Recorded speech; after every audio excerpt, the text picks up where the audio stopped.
ஆனால் பிஜிலி ரமேஷ் அவர்களுக்கு நீங்கள் என்ன வேணும்? அண்ணன். அவருடைய கடைசி நிமிடம் எப்படி இருந்தது? அவருடைய கடைசி நிமிடத்தில் அவர் எப்படி இருந்தார்?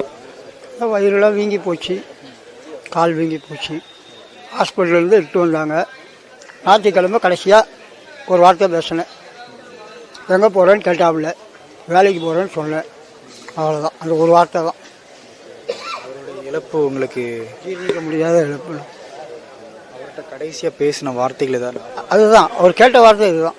எங்கே போகிறேன்னு கேட்டாப்புல, வேலைக்கு போகிறேன்னு. போயிட்டு வந்து உன்னை சாயந்தரம் வந்து பார்க்குறேன்னு. நான் வேலைக்கு போனதில் பிஃபோர் நைட் ஆகிடுச்சு, வரத்துக்கு லேட் ஆகிடுச்சு. நேற்று நைட்டு ஒரு 11:50 ஃபோன் பண்ணாங்க. வந்து பார்த்தா கையெல்லாம் தூக்கி பார்த்தேன், எதுவுமே வேலை செய்யலை. எனக்கு ஒரு பயம், உயிர் இருக்கா உயிர் போச்சான்னு தெரியல. ஆம்புலன்ஸுக்கு ஃபோன் பண்ணேன். ஆம்புலன்ஸ் சார் வந்து இல்லை 1 ஹவருக்கு முன்னாடியே இறந்துட்டாப்புல அப்படின்னு சொன்னாங்க. அவருக்கு ஏன் எதனால் இந்த விஷயம் நடந்தது அப்படின்னு யாராவது கல்லீரல் ப்ராப்ளம். அது வந்து குடியினால தான் நிறைய பேர் சொல்கிறாங்க இல்லையா? ஸோ நீங்கள் அதை எப்படி பார்க்குறீங்க? இருக்கலாம், தண்ணி அடிச்சா கூட ப்ராப்ளம் வரதானே செய்யும்.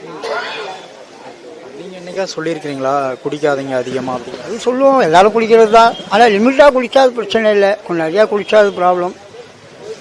சாப்பிட்ணும், அதேமாதிரி குடிக்கிறது சாப்பிட்ணும். அவர் சரியாக கொஞ்சம் சாப்பிட்றது இல்லை. கடைசி நேரத்தில் அவரோட சிகிச்சைக்கெலாம் வந்து எல்லாமே கிடைச்சதா இல்லை வறுமையினால் ஏதாவது கிடைக்காம இருந்ததா அவரோட சிகிச்சைக்கு? அதெல்லாம் நார்மலாக ஹாஸ்பிட்டலெல்லாம் ட்ரீட்மெண்ட் எடுத்துன்னு தானே இருந்தோம். அவங்களும் ஹாஸ்பிட்டலில் நல்லா கவனிச்சுன்னு தான் இருந்தாங்க. பிஜிலி ரமேஷ்ன்றதுனால ஹாஸ்பிட்டலில் நல்ல ட்ரீட்மெண்ட்லாம் எடுத்தாங்க.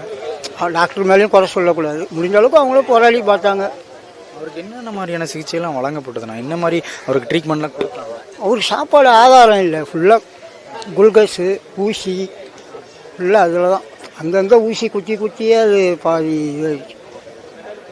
அவர் வந்து கடைசி நேரத்தில் நிறைய வலிகளை அனுபவிச்சாருன்னு கேள்வி. ரொம்ப அனுபவிச்சிருப்பார். சும்மா சாதாரண கிளினாவே நமக்கு வலிக்கும். ஊசி குத்தி நீங்கள் வந்து அடிக்கடி அண்ணங்கிட்ட பேசுகிறது உண்டா? அதெல்லாம் தினைக்கும் இல்லை, நல்ல ரெகுலராக பார்ப்போம், ரெகுலராக பேசுவாப்புல. அதெல்லாம் கரெக்டாக பேசின்னு தான் இருப்பாங்க. இப்போ வந்து டிவியில் சினிமாலலாம் அண்ணன் இருக்கிறதுனால அந்த சைட்லேருந்து யாராவது ஹெல்ப் பண்ணாங்களா? அது வந்து அவங்க வீட்டுக்கு தான் வரலாம். அது அவங்க வீட்டுக்கு பண்ணுவாங்க. அது நமக்கு அந்த அளவுக்கு இல்லைன்னா ஹெல்ப் பண்ணுறது நம்ம கேட்டுக்கிறது இல்லை. ஏன்னா நமக்கு தனி குடும்பம், அவங்களுக்கு தனி குடும்பம். ஹெல்ப்புன்னா அவங்களுக்கு தானே பண்ணியிருக்கிறாங்க.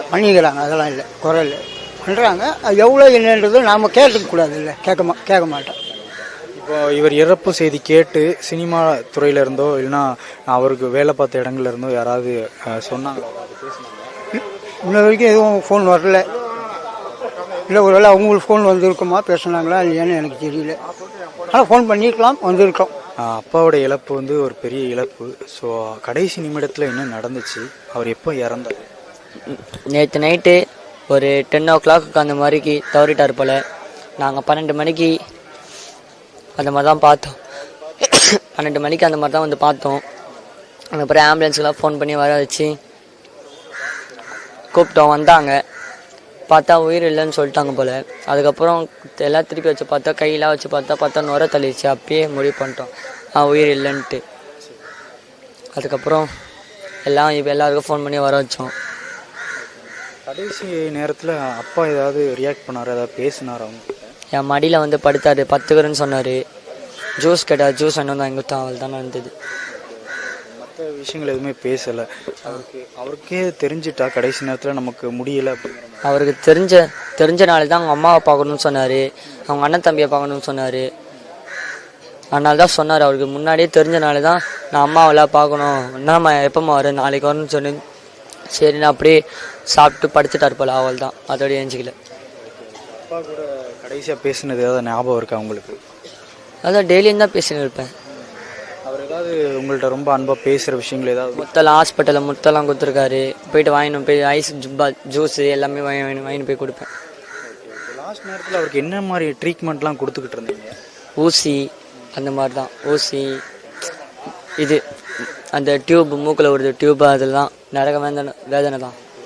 இவ்வளோ விஷயம் சொல்லும்போது நிறைய வழிகளை அவர் அனுபவிச்சிருக்காருன்னு தோணுது. ஸோ அந்த விஷயத்துலேருந்து எப்படி அவரை நீங்கள் வந்து ஆறுதல் படுத்தினீங்க? ஏன்னா அதிக வழிகள் இருந்திருக்கு. அது வழிகள் இருந்தாலும் அவர் தாங்கிட்டு இவ்வளோ நாள் இருந்தார். அது வலி கட்டுப்பட்ட முடியல போல் போயிட்டார். அவர் இருந்தாருன்னா இன்னும் வழி அனுபவிச்சுன்னு தான் இருந்திருப்பார். போயிட்டார், நல்லபடி கடவுள்கிட்ட போய் சேர்ந்துட்டார். உங்கள் கூட பிறந்தவங்க யாராவது இருக்கிறாங்களா? நான் மட்டும்தான். இப்போ அப்பா சினிமா துறையில் இருக்கிறதுனால அங்கேருந்து யாராவது உங்களுக்கு உதவி பண்ணாங்களா? உதவி வந்ததா? இந்த விஜய் சித்து வந்து பார்த்தாரு. இப்போ விஜய் சித்துக்கிட்ட இப்போ ஆஃபீஸில் பேசியிருக்கேன் நான். இதோ வராங்களாம்.